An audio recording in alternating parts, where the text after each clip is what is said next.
উজনি অসমত আমি অকল এবাৰ পঞ্চায়ত ইলেকশ্যনটো আমি চিৰিয়াছলি লোৱাই নাই। অখিল গগৈ ডাঙৰীয়াক মই অনুৰোধ কৰিম তেওঁ যাতে বিধানসভা ইলেকশ্যনটো চিৰিয়াছলি নেখেলে, এনেকৈ পাৰ হৈ যাব। উজনি অসমৰ সকলো জিলা বা সকলো সমষ্টিৰ ৰাজনৈতিক প্ৰেক্ষাপটটো বিশ্লেষণ কৰি দেখিলোঁ, কংগ্ৰেছ জাতীয় পৰিষদ ৰাইজৰ দলে একতাৰে খেলিলে বিজেপি ধূলিসাৎ হৈ গ'ল। উজনি অসমত আমি অকল এবাৰ পঞ্চায়ত ইলেকশ্যনটো আমি চিৰিয়াছলি লোৱাই নাই, কিয়নো আমি সদায় জানো যে পঞ্চায়ত ইলেকশ্যনত ৰুলিং পাৰ্টি জিকে, আৰু এই ইলেকশ্যনত আমি আমাৰ নিচিনা সৰু পাৰ্টি এটাই পইচা খৰচ কৰা, শক্তি খৰচ কৰা, এই ইলেকশ্যনত বহুত জিকিম বুলি ভবাটো এটা বাতুলতা।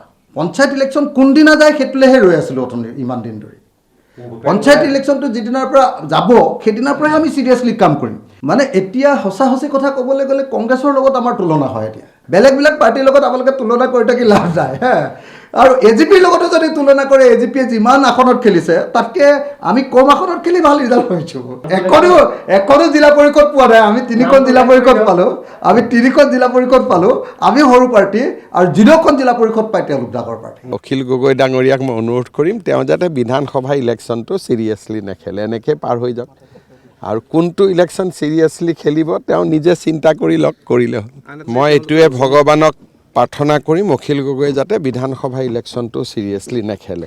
উজনি অসমৰ সকলো জিলা বা সকলো সমষ্টিৰ ৰাজনৈতিক প্ৰেক্ষাপটটো বিশ্লেষণ কৰি দেখিলোঁ, কংগ্ৰেছ জাতীয় পৰিষদ ৰাইজৰ দলে একতাৰে খেলিলে বিজেপি ধূলিসাৎ হৈ গ'ল। হ'লে মানুহক উদ্যমটো দেখুৱাব লাগিছিলে যে হয় আমি একেলগে আছোঁ। ধূলিসাৎ হৈ গ'ল হ'লে বিজেপি। সঁচাকৈ যদি বিজেপিক পৰাভূত কৰিব লাগে তাৰ কাৰণে উপযুক্ত আৰু প্ৰয়োজনীয় যিটো ৰণকৌশল সেইটো গ্ৰহণ কৰিব লাগিব। সেইটো একতাৰে খেলিব লাগিব, অলপ এৰা ধৰা কৰিবই লাগিব।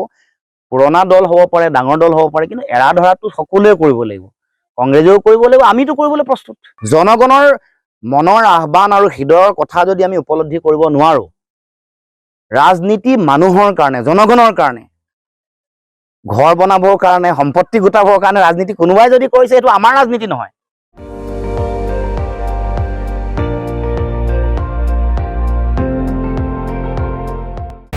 আপুনি চাই আছে ND24, সৰ্বশ্ৰেষ্ঠ নহয় সৰ্বোত্তমৰ দৌৰ।